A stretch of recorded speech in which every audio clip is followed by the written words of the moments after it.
31-foot 03 Dutchmen bunkhouse here at Haylet RV of Coldwater, Michigan. Right away, first thing I want to tell you is this camper has had some water damage. We like to sell things properly. We represent our units accurately. We do not sell things under false pretenses here at Haylet's. There's a reason this thing is marked down significantly. You know, this is not that needle in the haystack someone's been searching for. There are, unfortunately, problems with this RV. You know, I'm going to go through this. I'm going to show you where they're at because, again, we do try to be fair and honest about our representations of our inventory. And then, you know, you judge if this is worth, you know, your or your family's, you know, time and investment. So what it looks like we have here is a nice private rear bunkhouse with a good-sized living room, super slide, and then a very generous front bed and bathroom. Let me swing around the side here. The area in question, you can't really see from the outside, but essentially somewhere along the line, a seam maybe either along the slide out, or I see that there's a little aluminum seam up top there. I don't know if what's happened in the history of this RV is that it maybe sustained like a blow, like maybe you know, a stick or a limb kicked up and the winding caught the side of it and they had to replace some paneling. At some point though, a seam of some kind had failed and allowed a significant amount of water to get in on the back side of that slide out, and I'll show you what I mean when we get inside. That being said, you know, I think it's in okay camping condition. It's definitely not ideal. You know, we're not super happy about it, but we do want to represent it fairly. But I think that this could be a good camper for someone who's pretty handy. You could save a lot of money if you knew how to replace a couple studs and throw up a piece of wall panel. It'd be in perfectly fine shape after that. But as it sits, let's just talk about the elephant in the room real quick. Let me show you what I'm talking about.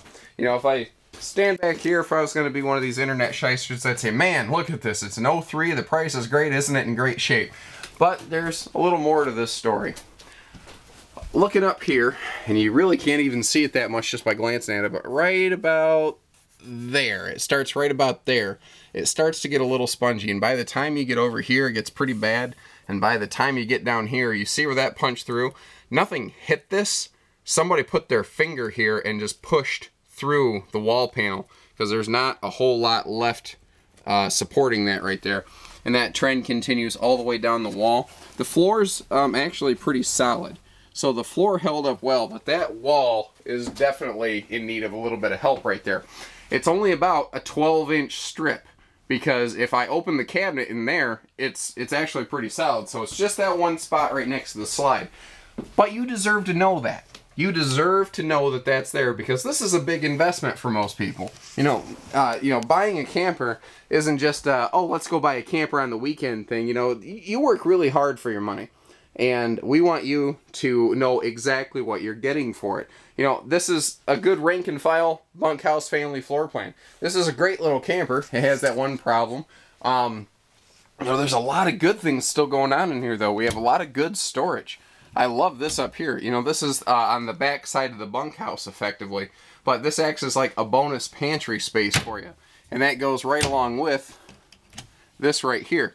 You get this little double size or, you know, extra pantry space right here. Just every little ounce of storage helps in every camper. You'll never get enough storage. Now, I like the fact that we actually have a door for the bunkhouse. We have a private rear bunkhouse. To keep the length in check, this has what I call a wraparound bunk. What I mean by that is you come in and it wraps around. We have a single overhead bunk with about a 50% larger bunk and a half on the bottom here. Pardon me. There are central air and central heat vents back here, so the kids will stay comfortable, or guests. Now they also get all of their own storage area over here. And pardon my froggy voice, I'm recovering from a case of the crud right now, so I sound even more nasally than normal.